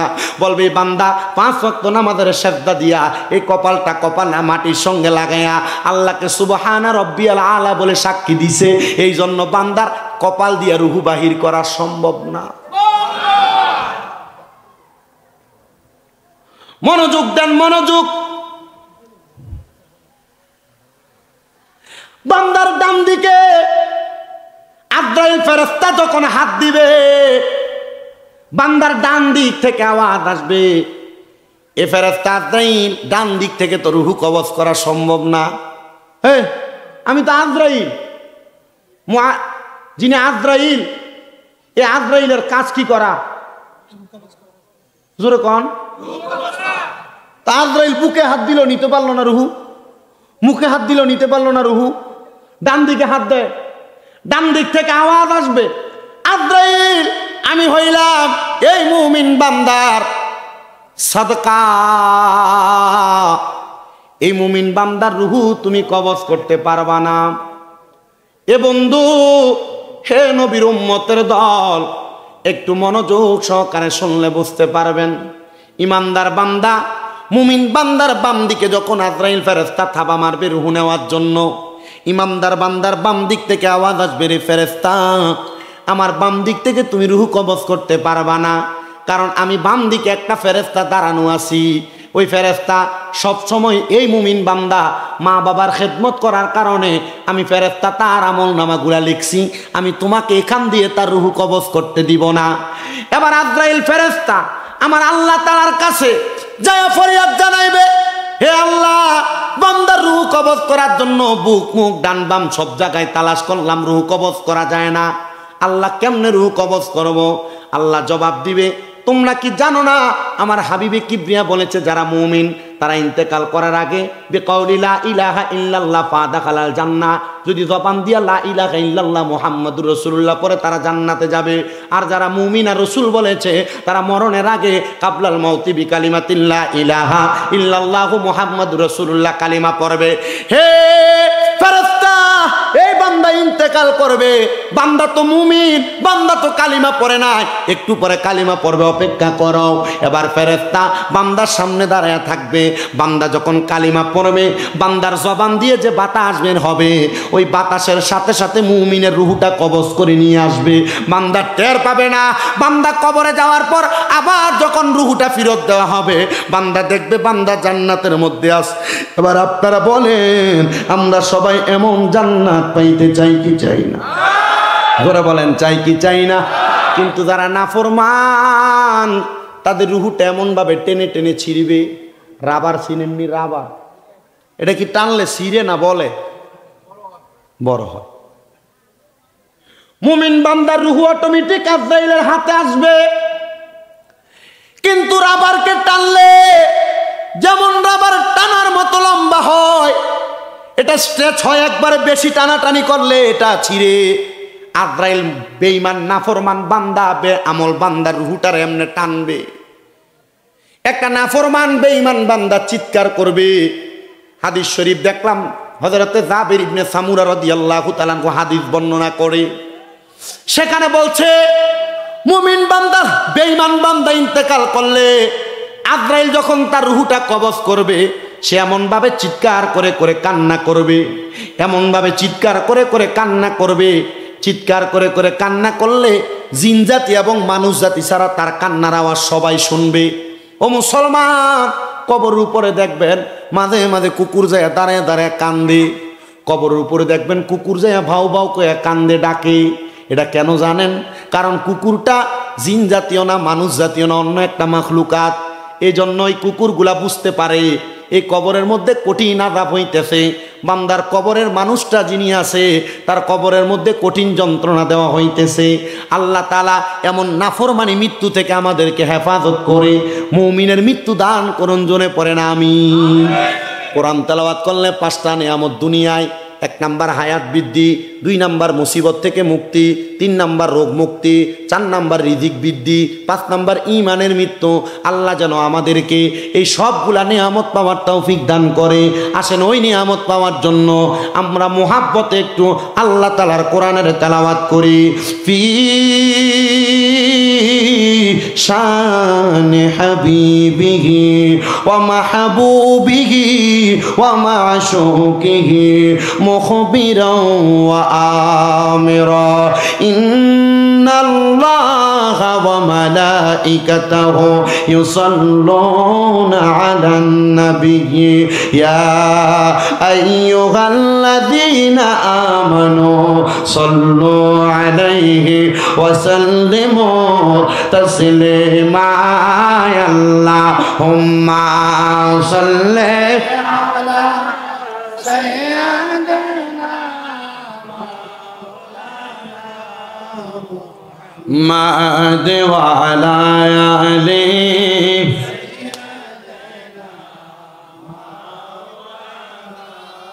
আর জবান খুলে মুহাব্বতের আওয়াজে পড়েন আল্লাহুম্মা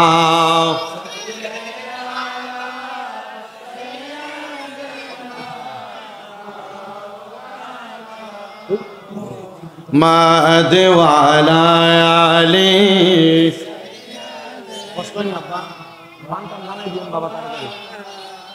ওরে লাশটি যখন গরম জলে গোসলেরই পরে বিছানাটা সাজাই দিও খুশবু আতরে। বলেন বিছানাটা সাজাই দিও খুশবু আতরে। পড়বি কুরআনে দুরুদ শরীফ কান্না বিলাপ করিস না। কাফনে দিস নবীজির নাম ভুলিস না রে, ভুলিস না। কাফনে দিস নবীজির নাম বলিস না রে, বলিস না। আমি হঠাৎ করে গেলে মোরে, হঠাৎ করে গেলে মোরে কাঁদিস না কেউ, কাঁদিস না। কাফনে দিস নবীজির নাম বলিস না রে, বলিস না। দুলা সাজাই পালকি চড়াই নিবিরে যখন নাতে রাসূল পাঠ করিও ও বৈরাতিগণ। সুবহানাল্লাহ পড়েন না মিয়া। এটা আশিক রাসূলের আবদার আর কি। আমারও যখন মৃত্যুর পরে তোমরা সাদা মার্কিন কাপড় পরাইয়া পালকিতে চড়ায় নিয়ে যাইব, তখন কান্না কইরো না, বিলাপ কইরো না। আমার পেছনে আর সামনে নবীজির নাতে রাসূল পইরো, কারণ আমি জানি আমার কবরে নবী আগমন করবে। জোরে পড়ি সুবহানাল্লাহ। ওরে দুলা সাজাই পালকি চড়াই নিবিরে যখন নাতে রাসূল পাঠ করিও ও বৈরাতিগণ। নাতে রাসূল পাঠ করিও করিও ও বৈরাতি গণ দিবি তুলে নবীর কুলে দিবি তুলে নবীর কুলে কান্না বিলাপ করিস না কাফনে দিস নবীজির নাম বলিস না রে বলিস না কাফনে দিস নবীজির নাম বলিস না রে বলিস না আমি হঠাৎ করে গেলে মোরে হঠাৎ করে গেলে মোরে কান্দিস না কেউ কাঁদিস না কাফনে দিস নবীজির নাম বলিস না রে বলিস না আল্লাহুম্মা সাল্লি তুই ওয়াজ করা লাগে মাওলানা মুহাম্মদ ওয়া আলা আলি সাইয়্যিদিনা অসুবিধা নাই সব বতাইবো মুহাম্মদ লা ইলাহা ইল্লাল্লাহ লা ইলাহা লা ইলাহা ইল্লাল্লাহ লা ইলাহা ইল্লাল্লাহ লা ইলাহা ইল্লাল্লাহ লা ইলাহা হাসবি রাব্বি জাল্লাল পরের মাফি কলবি নূরে মুহাম্মদ সাল্লাল্লাহু লা ইলাহা ইল্লাল্লাহ লা ইলাহা লা ইলাহা कायल हो मैं वलियों का अब्दुल कादर जिलानी का कायल हो मैं वलियों का हजरत खाजा अजमेर का मानतिए हर जब दिल से मानतिए हर जब दिल से जर जर पीरो मुर्शिद का ला इलाहा ला इलाहा ला इलाहा হায়রে নামাজ রোজা চাই রহনা মা বাবার খেদমত চাই রহনা আমার নবীজির দরুদ চাই রহনা বলে নবীজির দরুদ বইল না আমার নবীজি তোমায় বলবে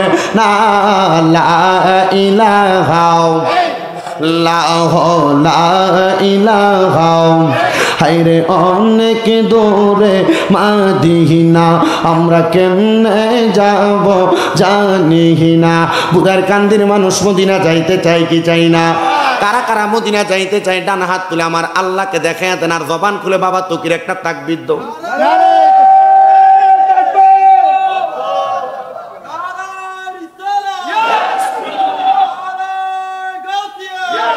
আমরা কেমনে কিফটামি করে তাকবীর দেন এটা দিয়ে মদিনা আমরা বানসারামপুর ফারনের আগে সাক্কা বামসার হোমনা বাবা ফারনের আগে বাস স্ট্যান্ড মদিনা যাইতে হলে ইমানি আওয়াজ জজবল আওয়াজ দেওয়া লাগবে এতদিন পর্যন্ত নবীর লেগে কাঁদছি অল্প কিছুদিন আগে নবীর রওজা মুবারকে গেছি আল্লাহ রসুলের রওজা মুবারকের সামনে যাইয়া যখন হাঁটতেছি আল্লাহ রসুলের রওজা মুবারকের দিকে ফিরে শুধু এতটুকু দোয়া করছি ইয়া রাসূলুল্লাহ আপনার রওজা মুবারক দেখার জন্য অন্তরে বড় আকাঙ্ক্ষা ছিল নবীজি আর মনে আর বড় কোনো আকাঙ্ক্ষা নাই একটা আছে মরার আগে রওজা মুবারক যেহেতু দেখাইছেন আপনার দিদার একবার আমারে দেখাই এতটুক বলছি আর সপ্তম দিন নবীজি রওজা মুবারক জিয়ারত কইরা যখন মক্কার উদ্দেশ্যে যাওয়ার সময় প্রথমে রসুলের রওজা মুবারককে সালাম দিছি দ্বিতীয়বার এর আগে যে কথা বলছি নবীজি আপনারে দেখতেছে এই কথা বলছি তৃতীয়বার বলছি ইয়া রাসূলুল্লাহ আমি গুনাহগাররা যেহেতু আপনার রওজায় আনছেন বাংলাদেশ সহ সারা পৃথিবীর আনাসে কানাসে আপনার অনেক পাগলরা আপনাকে দেখার জন্য কান্দে নবীজি তাদেরকে মরণের আগে একবার হইলে আপনার রওজায় আইনেন আর যদি না আনেন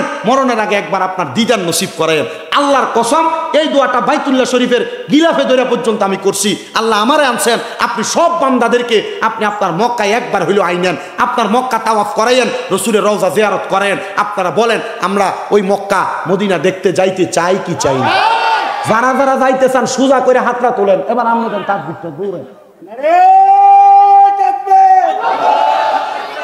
করে দিলাম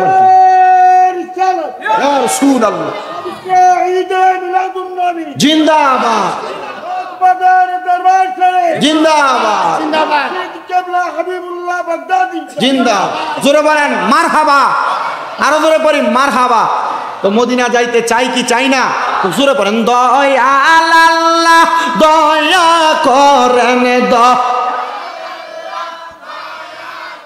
রেন নসিবি করেন মদিনা ইল্লাহ লা ইলাহা লা ইলাহা ইল্লাল্লাহ মুহাম্মাদুর রাসূলুল্লাহ সাল্লাল্লাহু আলাইহি ওয়াসাল্লাম।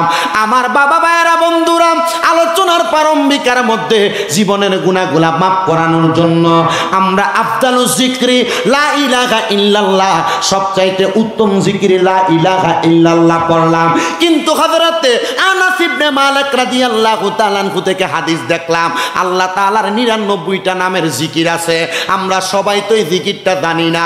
আল্লাহ তাআলার 99টা নামের জিকির যদি কেউ করে, যদি কেউ মুখস্থ করতে পারে, আল্লাহ তাআলা ওই বান্দার জীবনের গুনাহ মাফ করে দেয়।